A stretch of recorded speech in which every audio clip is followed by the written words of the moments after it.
Good afternoon. Welcome to Indie Talks, part of the 17th Annual Indie Memphis Film Festival. Today we're looking at making Black filmmakers in the age of Obama. Conversations are once again free and open to the public thanks to the support of the Hohenberg Foundation. Thanks to Fuel Film for helping lead the panels. None of this would have been possible without the generous support of Duncan Williams. Please put your phones on vibrate. Instead of telling people to turn them off, we don't want them ringing, but we do want you tweeting, emailing, Facebooking. Let your friends know about this panel and about this organization in general. Use the hashtag IndieMemphis.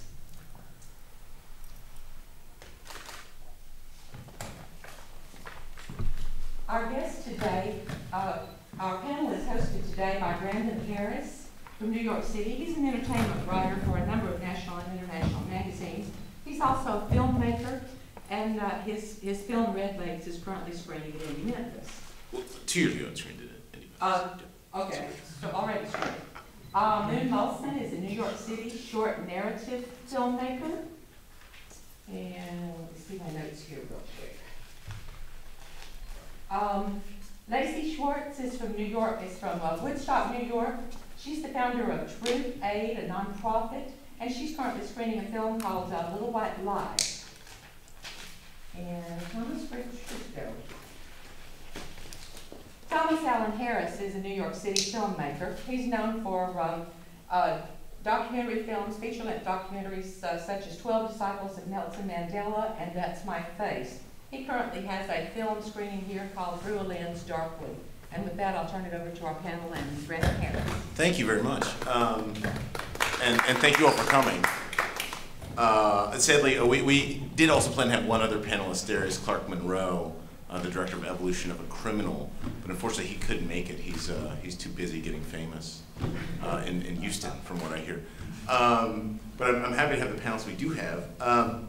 So I want to talk a little bit about the ways in which African-American cinema seems to be in a place of increased prominence and prestige in a lot of ways, and yet in some other ways perhaps faces some similar struggles that African-American films and filmmakers have always faced, and get your perspectives on those. I want to open with a quote from John Singleton, the director of Boys in the Hood, I believe 8 or 9 other features in the past 20 years.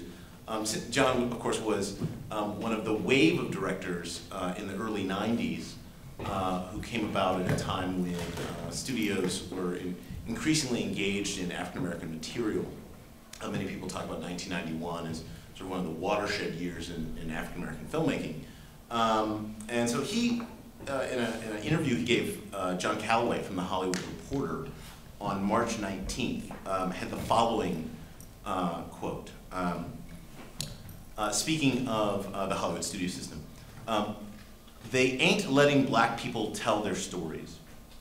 Studio execs say, we're going to take your stories, but you know what? You're going to starve over here, and we're not going to let you get a job. The so-called liberals that are in Hollywood now are not as good as their parents or ancestors. They feel that they're not racist. They grew up with hip-hop, so they can't be racist. They say, I like Jay-Z, but that doesn't mean I have to give you a job. They want black people to be what they want them to be, and nobody is man enough to say this. The black films, the so-called black films, now, they're just product. They're great, but they're not moving the bar forward creatively. When you try to, I'm sorry, my notes here are like absolutely awful. When you try to make it homogenized, and when you try to make it appeal to everybody, then you don't have anything special. You've got a lot of black execs at the studio level who are afraid to give their opinion about what black culture is. There's a whole lot of black people who work in the studios that don't need to be there because they won't struggle for black films. If I give them the best thing possible, they're scared to give it to somebody higher up because they'd be like, whoa. I'm curious, is this a world that any of you recognize in terms of the reception to your own work, or the sort of difficulties in getting decision makers and gatekeepers to connect with the type of work you'd like to make? And if so, if not, how would you describe the circumstance for African American films and filmmakers right now? Okay, I'll start. Yeah, actually John Singleton's the executive producer on Through a Lens Darkly, and he came on board right before we went to Sundance, and he's been very helpful. Yeah, I mean, I think that it is pretty amazing time right now in terms of the production of African American content. Just thinking about documentaries, for instance, the two that are represented on this panel, in addition to one film that just won an Emmy Award, Dawn Porter's Gideon's Army, a little sleep deprived here. But I think that I just released a film, or I'm releasing a film theatrically across the United States, Through a Lens Darkly, which is here, and it was in New York. Initially, it was at Film Forum for 2 weeks, and it was held over for an extra week or so. It was actually held over three times. Wow! Congrats. Yeah, and thank you. But the way it got to the theaters was actually not through Sundance. The film actually had to go to Berlin. Right. And the head of the Film Forum saw the film in Berlin with 700 Berliners, and she says, well, if they are engaged with this film and it's not their history, then I'm going to offer you 2 weeks. Sure. So it's I mean it's kind of similar to artists going outside the country to get recognition here. Mm-hmm. And even when we were talking with our distributors, which is First Run Features, they were like, well, let's see how a black film plays in Chicago. I'm like, how a black film plays in Chicago? As if there were black people in Chicago. It's a hello, find them under the rocks and bring them out.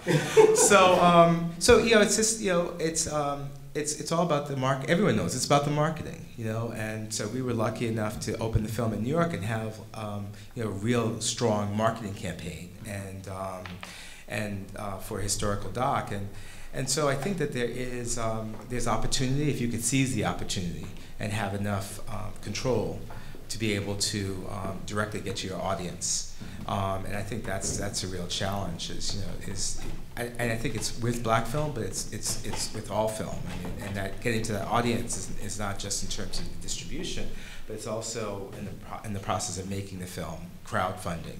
Having that audience come and maintaining your relationship with that audience, and so those are the films I feel like have a certain.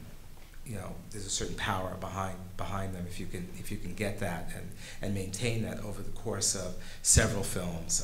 I personally have not looked at the studios, although I'm actually opening in LA in 10 days, so I have some meetings set up. But I feel like there's the people who are running the studios, black and white. There is, I would agree with John, there's a tremendous amount of fear. Most people, my film actually looks at the ways in which African Americans use the camera as a tool for social change. And what we found is that because black photographers have been absented from the public record, the images that they've taken, which have been black families and how black families have evolved from 1840 to the present, have also been absented. So most people, when they make black product, they're replicating certain stereotypes. Mm-hmm. And to be able to, and they also read scripts through those lenses as well. So now that I'm starting to make a narrative project, I'm wondering, well, where do I go? And increasingly I'm thinking about the diaspora, developing relationships in Europe and South America, connecting with other kinds of diasporas as well. Yeah.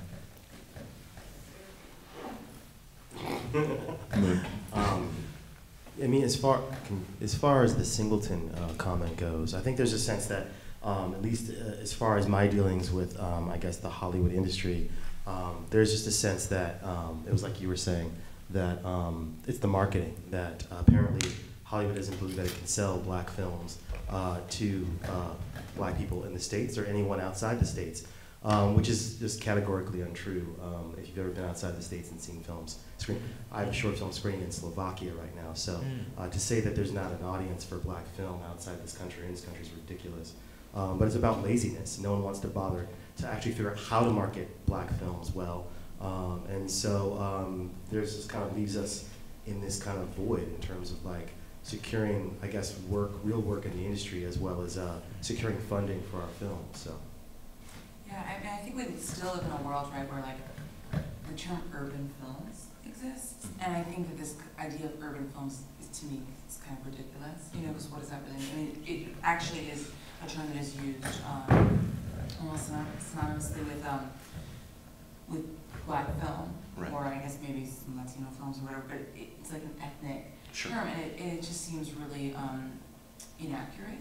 And I think so it is very much about marketing. And I think it goes to this in a sense. It's not just black films, right? I mean, you see that there's so little creativity within the distribution model. And in my all fairness, you know, there's very little incentive to be creative, because it's almost like you have to look at every film and you have to really think, who is the audience for this film? And those audiences don't necessarily come down specifically around any one racial line or any one specific genre. So for every film, really, to do it justice, you have to really look at that film as an individual entity, and not just say, okay, like, you know, Bridesmaids did well, so now we can make other films just like that to cater to that same audience. It's just because those models don't work. The reason Bridesmaids did well is because a well-done film was, you know, funny, engaging, et cetera, et cetera.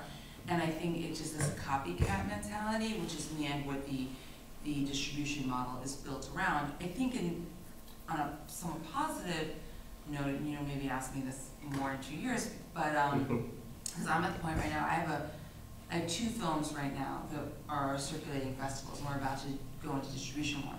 One is the film that I'm here with called Little White Lie. It's a personal documentary, and it's about me growing up in a white family and finding out at the age of 18 that my biological father was black. So it's kind of about how I learned to integrate my dual identity, in a sense, develop a black identity and deal with family secrets. And that film doesn't, I identify as black, and I identify as black filmmaker, but it also really deals with whiteness. It deals with a lot of different issues. And it's been really interesting, I think, showing that film in certain spaces, because I go to a lot of different film festivals. So I'm doing black film festivals, I'm doing Jewish film festivals, I'm doing kind of mainstream film festivals, doc, women's, etc. But I talked to a black distributor who kind of couldn't understand how my film would appeal to a black audience, because he saw it at a Jewish film festival. Right. And I thought that was like, it's kind of like what you're saying about Berlin. It's like, well, it's almost like people don't have that imagination. They need to be in that context and see it be received a certain way, because they actually don't know how to read it. Sure.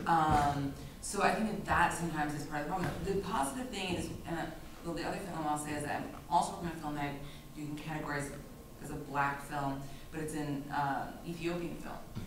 And that's a film where, you know, that gets to a whole other thing with subtitles and what the market is for that, because it's in Amharic, subtitled. You know, we won an audience award at Sundance, an audience award at Berlin, and in the US, people don't understand how it's going to be distributed and get a market, even though we're selling out at film festivals throughout the United States, throughout the world. Like, distributors still don't understand that, even though we're winning audience awards, like all over the world. So I think that so it's really unfortunate, but then at the same time, the only positive thing I would say about it is we are in a world where the tools are at our hands. So when you see somebody like Ava DuVernay, who I really feel like, you know, what she's doing is kind of the same. She's like institutionalizing a lot of what we're all doing, and we're all thinking about how to do it, which is that she's using social media and really the markets that she knows how to get her hands into and bring films to those audiences. So I think that the positive thing is we live in a world where the tools are much more accessible than they used to be. You know, you don't have to just do P&A. You can learn how to, you know, you can develop a strong social media following, and that can help. Yeah. It's funny that, you know, this morning I was reading an article in prepping this panel from the New York Times in 1990 about the release of Charles Burnett's film To Sleep with Anger. I don't know if anyone has seen that film or remembers the film. It's a fantastic movie. His third feature. But apparently that film, you know, which was won an award at Sundance and played in Cannes, was this lauded film. When it was released by Samuel Goldwyn, it performed 5 times better with white audiences than it did in African American audiences. There's this great quote from Tom Rothman, who was at the time the chairman of Samuel Goldwyn and later became the head of Fox, and was recently deposed. Saying we're doing everything possible to reach the African American audience, but we aren't. And so I'm curious, what are your strategies with much smaller independent films for finding the audiences that you, I guess, intended the film for? And that's obviously not necessarily are you intending your film solely for African American audiences, but in the cases where you are trying to reach black audiences, what have you found to be effective? Yeah, I just want to say just quickly that I saw Defret in Berlin, and at this the film that Lacey produced, and it's full audience and standing ovation, and it's criminal that film is not reaching its audience through that it's being that there's this bottleneck in terms of the distributors in this country. Sorry, sleep deprivation would be funny. So yeah, and so I just wanted to say that because it's crazy, and the fact that it's also so timely in terms of what's happening with young women across the globe and the violence that's happening against young women. Angelina Jolie is our executive producer. You know what I mean? Yeah. That's like people are still like. Yeah. So in terms of the question, we started actually, and riffing off of the Ava DuVernay strategy, we started a transmedia project when we were still in production on the film, and that project's called Digital Diaspora Family Reunion. And so I knew that a lot of the photographs that that African American photographs are located not within that I wanted to use, not within public archives, but might be in private homes. Right. And so we started this campaign. And it eventually became a campaign. Initially, it was a website, and we started touring with the Digital Diaspora Roadshow, and people started coming. We actually had our first roadshow in Atlanta, and people came with trunks of images and wanted to share those images, and it evolved into this kind of public performance in which people would share their images. We'd blow them up the size of cinema. We'd have music going, and and the community was actually able to respond to the images. Some people had images that were taken in the same studio, and so it was like the elements of filmmaking broken out. And we're still actually touring with that as we release the film theatrically. And but what that produced was this following. And that we collected all the emails, and so people responded, and they upload their images and do interesting things with their family archives and upload them to different places and tag us, and that community came out when we did our social media funding, crowdsource funding, and we were able to raise I think about about $125,000 through our crowdsource funding, and then they also that's the audience that came out for the theatrical release of the film. So, but I think that if we didn't have that New York film forum release that came out of Berlin, we would not have been able to access that audience because it took that New York push to have a theatrical release, and so there were all these elements, and that came out of this relationships that I've had over the last 23 years. And that's that's what I'm saying. Similarly, for my documentary Little White Lie, it's, as I said before, it's about family secrets, and we're doing an interactive project where we ask people to submit their quote-unquote little white lies as well. And so that's definitely part of, I think, Thomas and I certainly started working on these projects at very similar times, doing programs together. And, part of it is knowing why you're doing the project. And I think, going back to the John Singleton thing, there is this idea in this world today where, can you just be a filmmaker, and what does that look like, right? Can you just make a film just to make a film, not to create impact or whatever it is? I do film to create impact as well. I do care about the quality of the film, but that is part of why I'm doing it. And you doing an interactive project as well, while it was developed, that was a big part of that. If you're just somebody who wants to do studio films, that's it's tough. In some ways, it's tough being an independent filmmaker who's doing film for impact, but in other ways, you have other things to validate you besides like the studio system and just box office numbers, right? Sure. There's an actual purpose that you're trying to push towards, and that really makes a difference. So I think though, so just to kind of second the interactive thing, but also own that it is a part of a specific kind of filmmaking that I think too often these days we're pushed towards, we're kind of congratulating that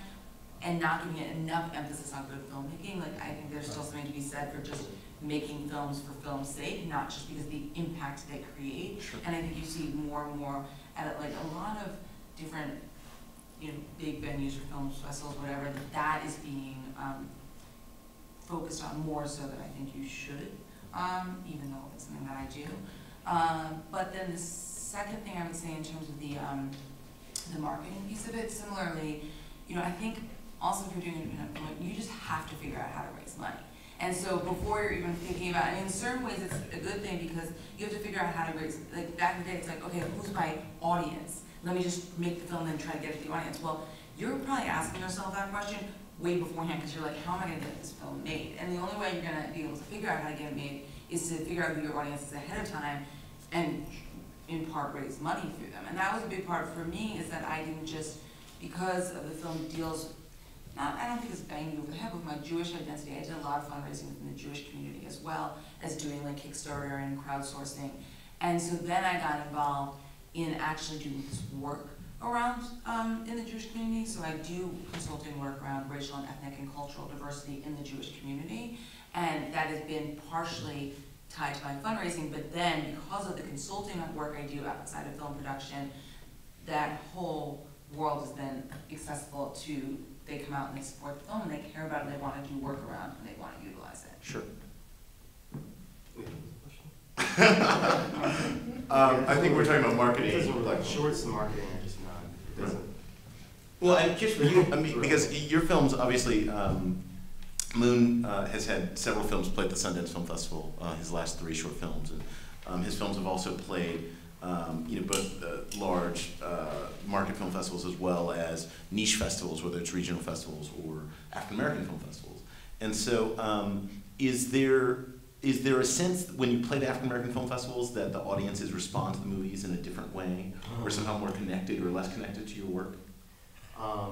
That's a complicated question. Actually, there's a different response. I think that it's more of it's actually hard to kind of go into now. I think in this forum, largely because it's kind of like a social analysis kind of answer. I think it's you know, I think different audiences respond differently across regions and across kind of community lines, and I think that I think every film kind of has a different response based on where you are and who's kind of like watching it. But yeah, I think there's a difference in audiences. I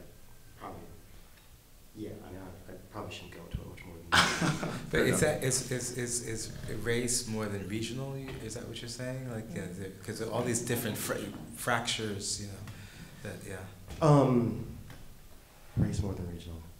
Yes, racial more than regional.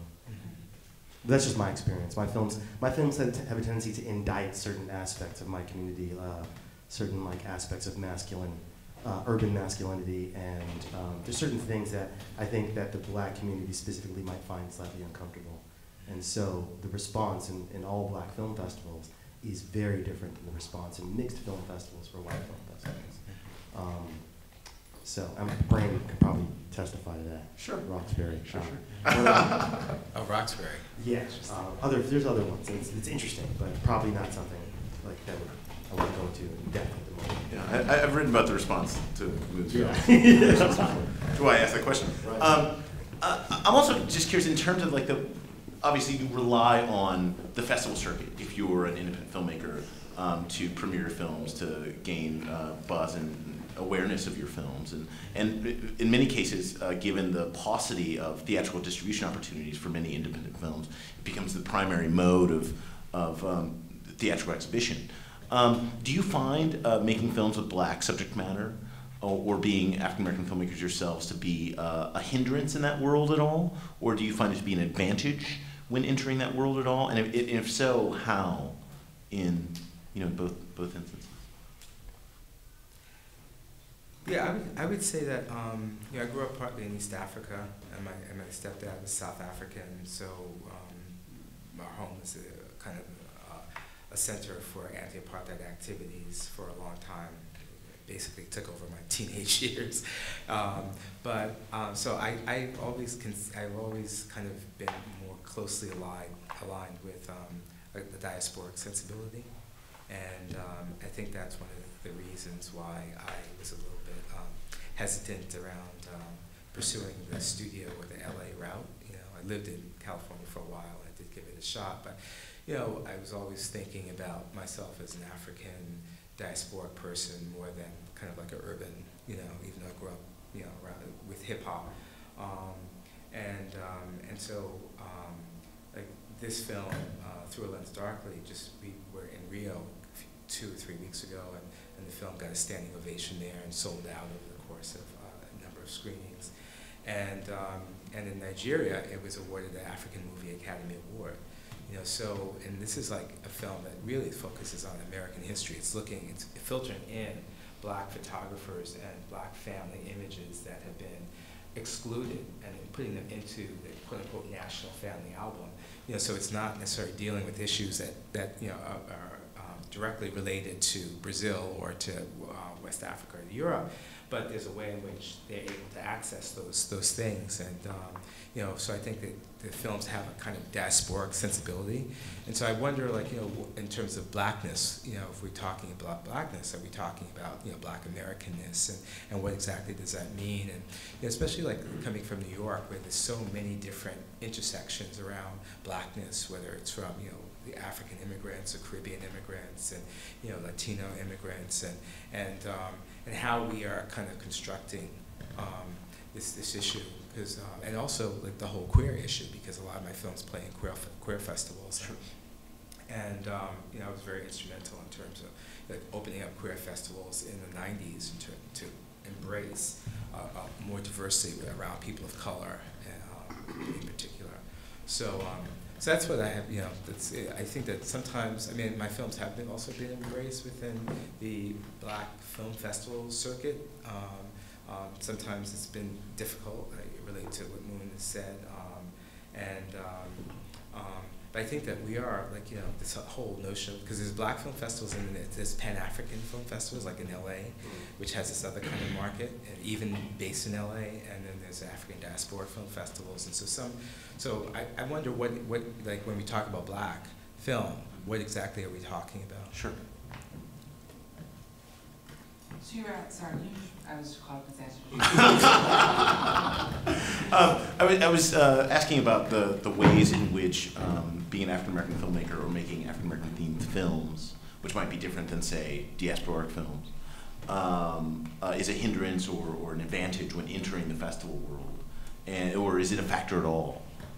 Yeah, it's interesting because I think that, I don't want to speak for other people, which I just realized I just saw your film at Martha's Vineyard. It was pretty amazing, and it just made, in terms of my answers, I think a lot of us sometimes don't necessarily always think that it's just about being a Black film, right? We see this breadth of the kind of project we're making, and it makes me think of your film. I don't, watching that film, it's the film just feels expansive, it deals with Black characters and whatever, but it's first of all really beautiful and well done. But I think that's the idea of for me personally, and I can speak that I really, my film specifically deals with kind of finding out about my Black identity and then becoming a part of the Black community.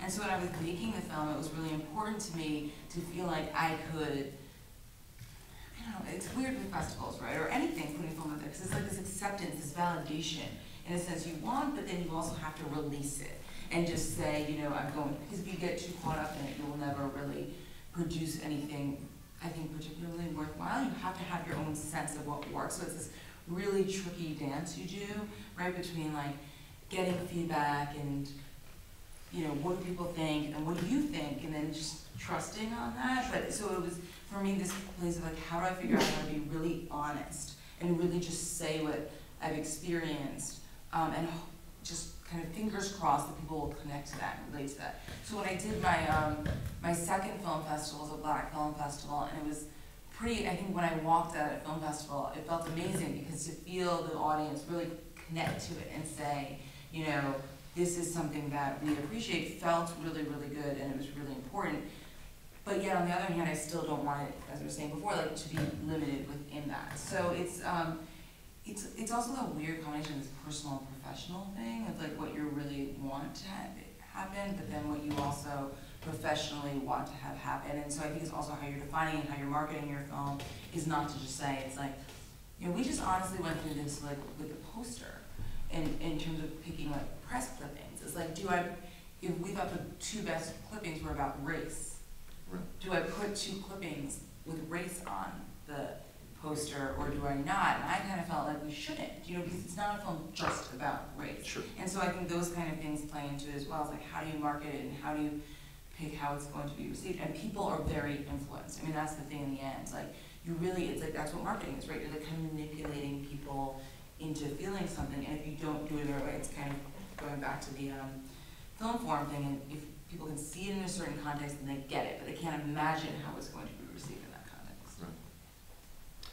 I think as far as shorts go, as far as festivals, I guess an advantage you're saying being a Black filmmaker. I think there's an advantage in being any kind of ethnic filmmaker or a niche filmmaker in the sense that there are niche festivals out there.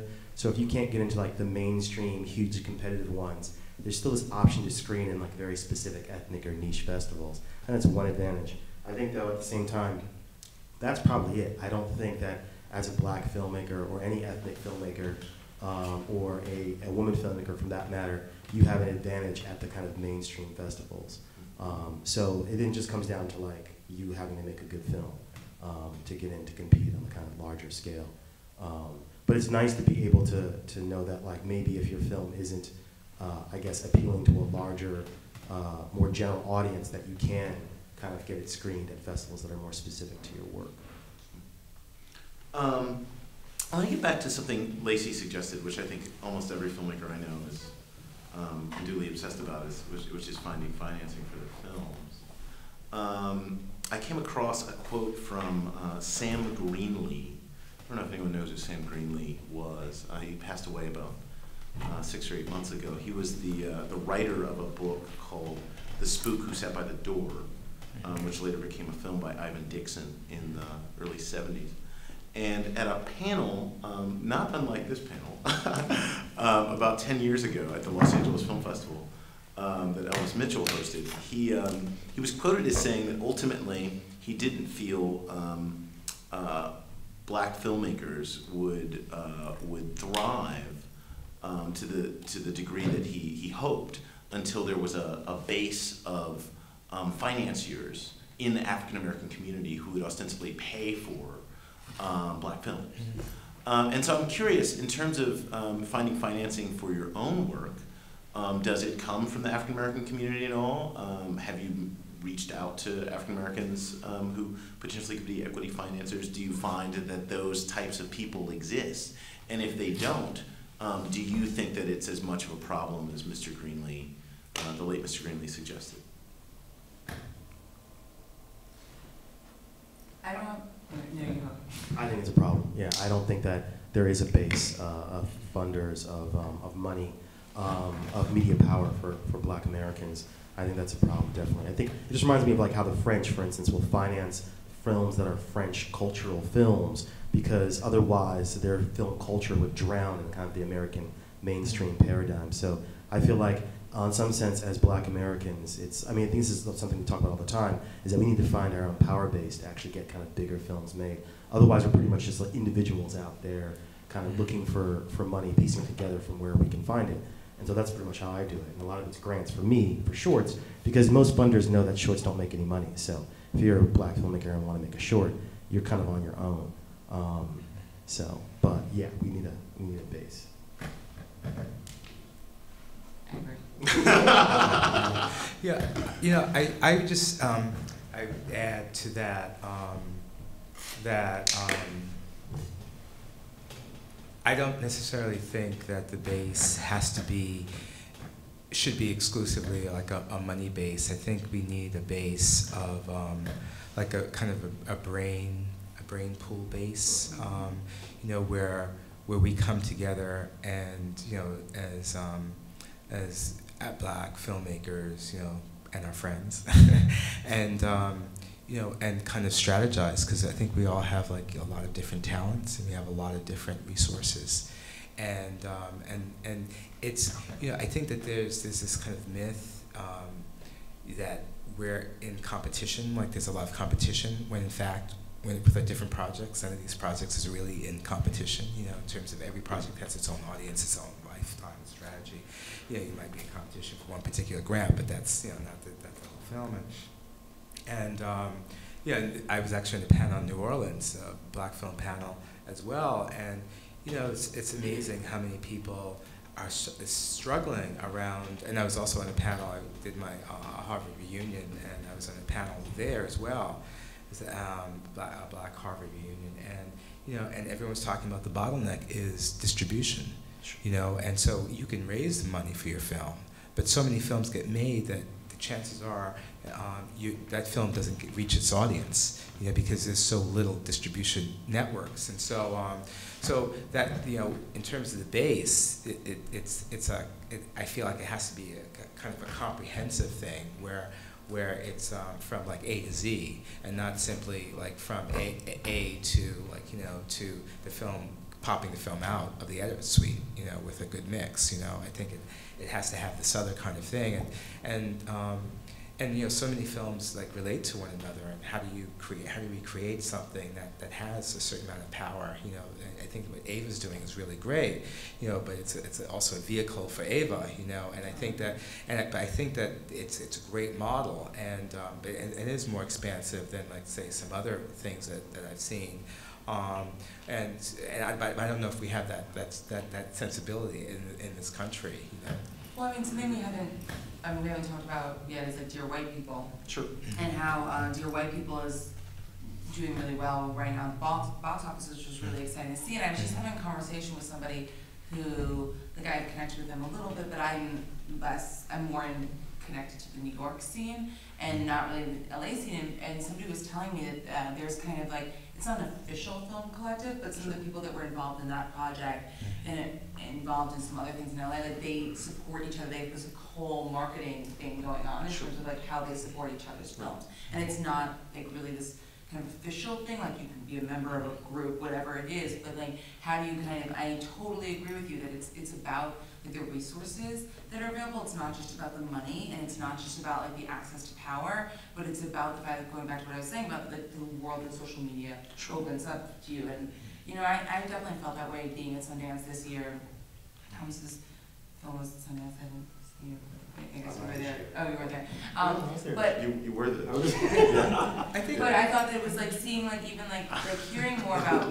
Because in New York, I don't know, I'm not feeling like I'm hearing as much about like these people who are writing like YouTube shorts and whatever. So seeing like the Black and sexy people were there, and them just having gotten like an HBO deal, and seeing how people are just creating their own content, putting it online, getting the support around it, and then the other people, like, they're all like, oh, let's sit down and, like, you know, do this YouTube video together, and then I'm doing my own thing over here, and I have my series over here, and it's all connecting into it. Like, that kind of stuff really jazzes me, and it really excites me, and I totally agree with what you're saying, that it's like, just the more we can do that, and the more we can, like, really support each other is crucial, and actually can be very effective. It's not just like, you know, the filmmakers therapy, which is also honestly necessary sometimes, but it can be very effective.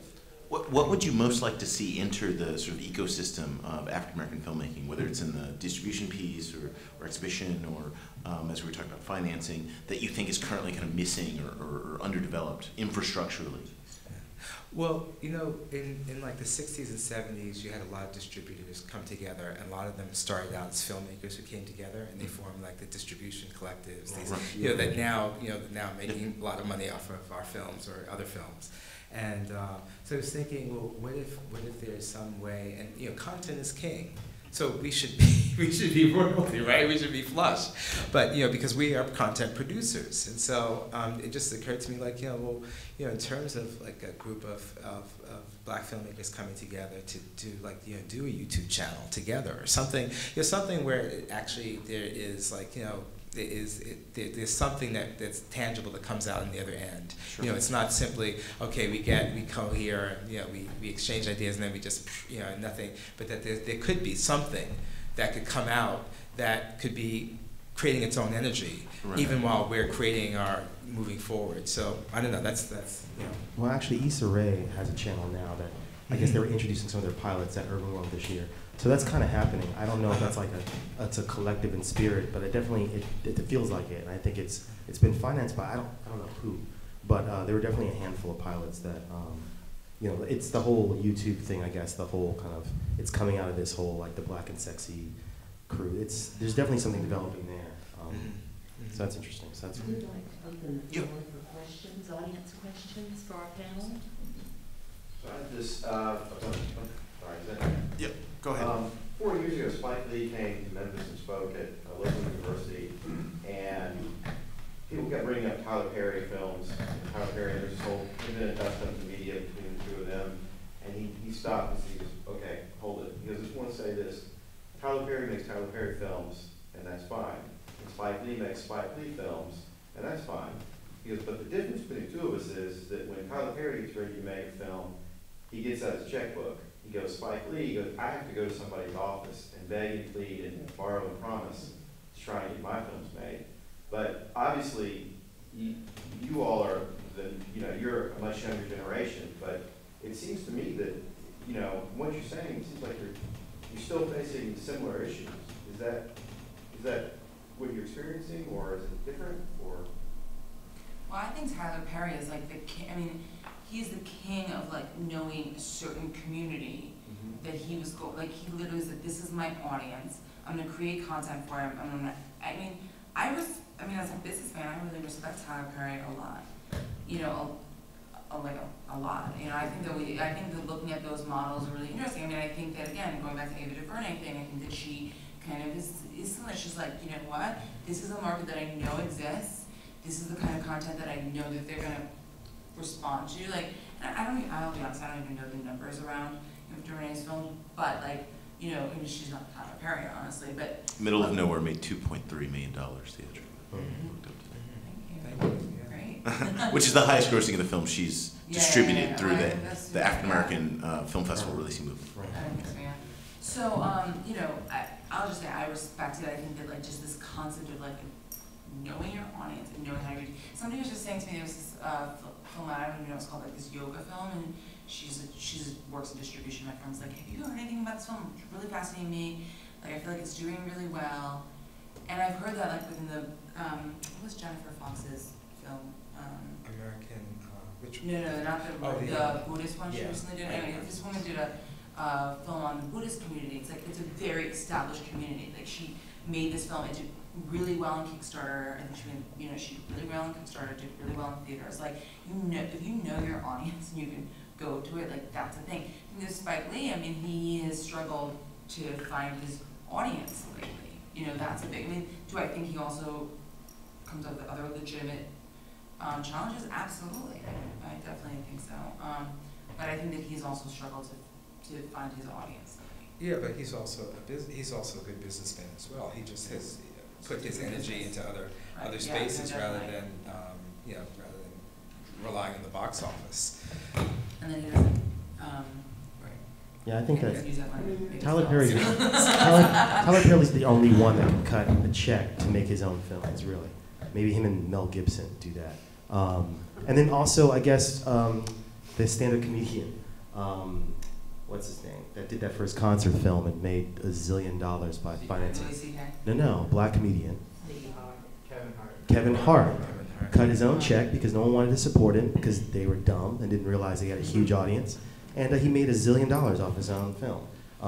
But I think maybe Spike Lee can cut the check to make his own film, but he doesn't want to. Yeah. He wants to go knock on door to door. I think that's a huge thing. I think Spike Lee certainly has the means to he has the means. So if he wants, but the difference is, does he want to make $1 million film or a $500,000 film, Right. or a $10 million film? You know, I mean, I think that's. And maybe Tyler Perry has more faith in the fact that when he cuts his own check, he's going to make his money back. Because he knows his model. He's a lot like Woody Allen, where he knows that if he spends a certain amount of money, he's always going to get a certain amount of money back. And so that's a little different than Spike Lee, who's more risky. Right. So Spike is smart to use that model where he doesn't risk his own money. And Tyler Perry, if you think about it as a business model, he used theater as his transmedia. Right. So he went around the country sort of like you going around the country with what you're doing. And Like used cultivating an theater audience. as a way to sort of build an audience Right. for who he was. The point is, Spike Lee doesn't want to say that, right? Like, he doesn't want to say, I don't want to use my own money to make that film. Like, you know what I'm saying? You know? But that's a classic producing thing. You're not supposed, like, that's what you Of course, get you're not in supposed film to. school, like, yeah, you know. Don't risk your own money on your own movies, you know. But, I was just going to tell one quick story about Spike Lee, which was, so I'm one of the filmmakers at Hoop Dreams, and Spike, and he was great. And I also went to school with him, but when the film was released at Sundance, no one wanted to release it as a documentary. Everybody came out to us and was like, we can't wait to remake your film. Like, who is going to go see a 3-hour film about African-American families? right. In their mind, no one. So all the people were coming out and going, can't wait, you know, we're really looking forward to remaking it. So Spike Lee, we asked the families, like, who would you want to make your film if it was going to be remade? And at that time, you know, all of them were like, Spike Lee. You jump for it, and he then bought the rights, and it was great for the families. About 2 weeks after we did that, we had our little Hollywood fling. We're at a meeting with Hollywood executives, and they're all sitting around, and they're going, I just hope whoever you sell the film to, you don't sell it to Spike. and I think for me, what that sort of hammered home, because to me, he was an unbelievably brave, groundbreaking. Well, I mean, anybody who can get Malcolm X made, Yeah. Whatever.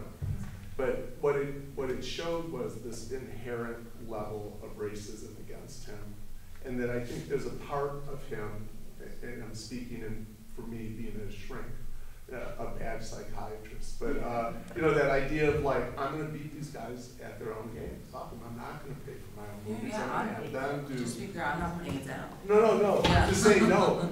I'm saying because I often say to myself, like, why don't you just put up your own money and make the film? Yeah. And I sort of get it. It's like probably like too at some point it's like, why do I need to have to do that? These Well- other folks have to. Well, he did self-finance Red Hook Summer. Yeah. That wasn't his own money, though, was it? That was Kickstarter money. No, Red Hook Summer was self-financed, I believe.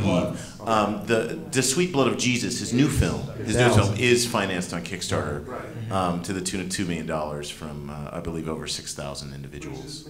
And he lost money on Red Hook Summer, so that's probably a testament to the fact that he's smart for not trying to risk his own money again. Right. Sure. Right?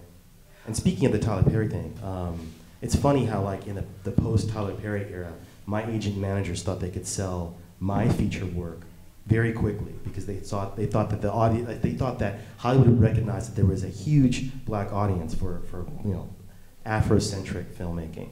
It wasn't the case. It still goes back to this whole thing that for some reason the marketers and the distributors want to say that black films don't sell. And Tyler Perry is some kind of anomaly that doesn't translate over to other black films. He's special, the work is special, it makes money. No other black film will make money here or overseas. That's a weird kind of logic.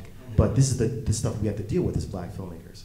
So get ready if you guys want to make films. It's curious now because he's ended his relationship with Lionsgate, right? Yeah. That's correct. And so the question of who he will use to distribute is sort of still up in air. I mean, outside of Oprah.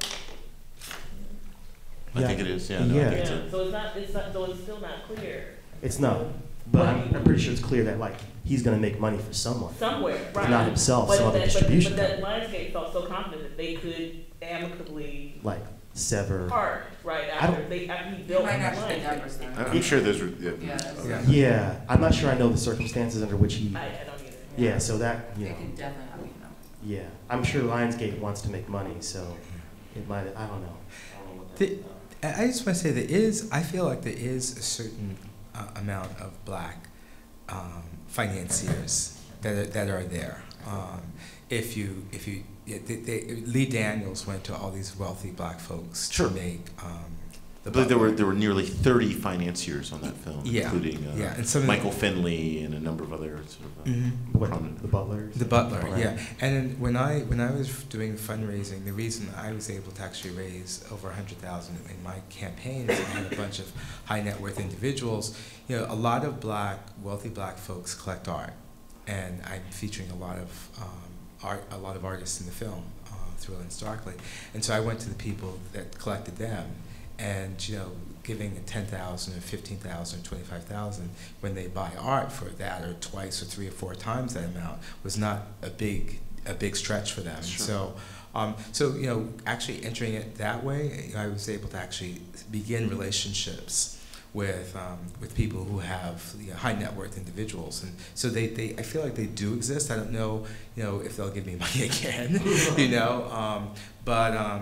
But I just want to say that and there are these other folks too, people who I hear from different folks getting money from Black Wall Street folks. At least 3 different stories I've heard in the last month where people got underwriting. It's all about making that connection to the right place, the right time.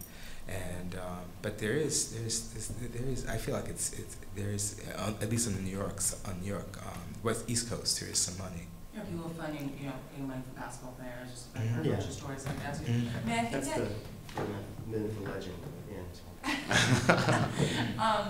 I think that part of it also, and I think that Spike Lee is kind of a good example, and it's interesting to see. Obviously, Hugh will speak his thoughts publicly, but it's just knowing why you're doing things and constantly trying to ask yourself, why am I doing what I'm doing, and knowing the business, but also just trying not to get too obsessed or caught up in the success around the business, because it can definitely leave you feeling really empty. I think even when you're being successful within it, you still have to know why you're doing it. I think that's not overanalyze Spike Lee, but I think with Spike Lee, I'm sure probably many of us just saw, Do the Right Thing. I went to one of the 25-year anniversary screenings, and he was there, and the whole cast and whatever, and it was just amazing, and I just almost forgotten how amazing it was, and how right on it was, and how still relevant it is. And I look at a film like that, and I walk away as a filmmaker, and I think, wow, that's what I aim for, right? Sure. A film that you can watch 25 years later and artistically. I mean, we were at the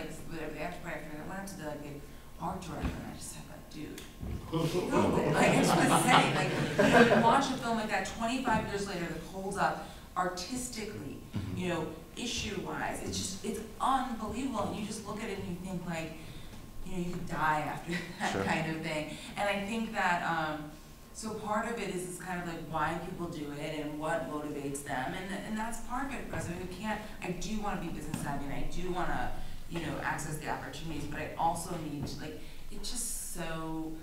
can be so tedious, to make films, really in a deep level, just tedious and never ending. So if you just have to constantly know why you're doing it. And I don't think that none of us are doing it because it's just an easy way to make money, right? Sure.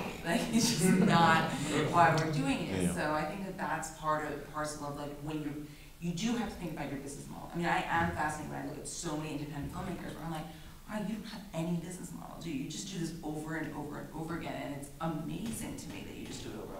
Why are you making fun of me?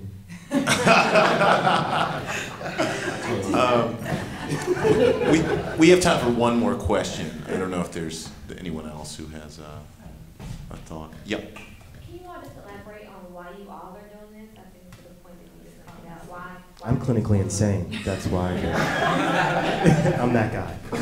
Sign that says masochist. Right. I love pain and poverty. That's why. Kind of seriously. I mean, it's because I love it. That's it. And if I didn't, it would be a really dumb thing to be doing with my life, because it's definitely not helping any other aspect of my life. So, but I'm in Schwartz, so maybe someone in features just has a better experience. I mean, Brandon has made a feature. I don't know if we joked that. Yeah, and your joke was that what, features are overrated? No, I didn't say that. Okay. I don't think I said that. I made a very slender. This is about you guys, first of all. I made a very slender narrative feature called Red Legs, which opened to some wonderful reviews a few years ago, and it's available on iTunes and the various forms in which people watch movies these days. Ultimately, I haven't seen a penny. I think I saw some money from winning the screenplay prize here in Memphis, but that might have been about it. But nonetheless, I would echo Moon's sentiments. Like I make films because I want to say something with the medium, and I think it's an effective medium to share unusual human experience through, and I think the aesthetics that are bound up in film are really magical at times. And that's surviving either way. It's like Lacey said, it's too tedious. It's hard work. People just see the glamour, and like you walk on a red carpet at Sundance or whatever, and they don't realize that you spent 5 years basically like getting gray hair and like losing your eyesight. So yeah, it's like you have to love it. You won't get through it.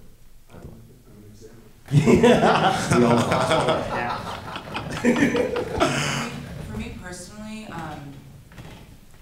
I went to law school, and when I first got to law school, I thought I was going back, I wanted to be a civil rights litigator, kind of impact litigation, big ACLU, NAACP, legal defense fund kind of stuff, or I wanted to be an entertainment transactional lawyer, and then at one point I thought I wanted to be an agent. And I'll be honest, sometimes I still think. And those were the two things that I thought about doing. With the civil rights thing, I loved the issues, but I hated writing briefs. And I think that sometimes you have to really think about what it really takes. And I really started looking at a lot of the issues I wanted to talk about and thought, wow, you make a film and it's so impactful, right? Like you can talk and talk and talk about an issue, you can even litigate against it. I'm not saying that litigation doesn't have a very important purpose, but like you can make a film and it can really move some mountains on an issue. It can really affect people deeply. And so when I got to law school, I started filming. And I was able to take some undergrad classes, and on one hand, I was taking like an undergrad class into introduction to nonfiction filmmaking and loving it. Like, would stay up, to 4 in the morning editing some BS kind of little student school project. And then on the other hand, I could not get through reading a case, And so I was like, well, this is telling, because in the end, you have to know what you can sit there and do every day, because no matter what you do, work is work, I think. And so that was, first of all, I was like, it's impactful, I like doing it. And then thirdly, when I was kind of like, okay, I'll be a filmmaker, I decided I was going to start graduate from law school and being an entertainment transactional lawyer, I looked at a lot of my mentors and thought, wow, they were all frustrated creatives. They wanted to be producers. And at the time, I was like, whatever I was, 25 or something, and I thought, you know what, I can hustle now. I don't care about making very little money. And I graduated from Harvard Law School and I waitressed. And like people would come into like the restaurant where I was working in Soho, who I like worked with at the firm that summer, and be like, "You're a waitress." Drop out of school because I wanted to be a filmmaker. That's what I was willing to do. And again, it goes back to, for me, I think the business model of like, how do I therefore make money? And I do consulting and that else. But that was kind of why I did it. It was like those things. It's very impactful. It was something I could do on a day-to-day basis. And then thirdly, I didn't want to wake up in like 30 years and be like, oh, now I want to do this. Because I felt like when I was younger, that was when I was willing to hustle and sacrifice in a way that like now I have like, 2 young kids, and I bought a house yesterday actually for the first time. And pain in the neck, and all these things that I was like living on my friend's couch for periods of time, but I was willing to do that. We need to close on that happy business information. Thank you very much. Thank you. Let's thank our panelists. We have a TED Talk at 3 o'clock. It'll be in the same room. Oh yeah. Let's do it.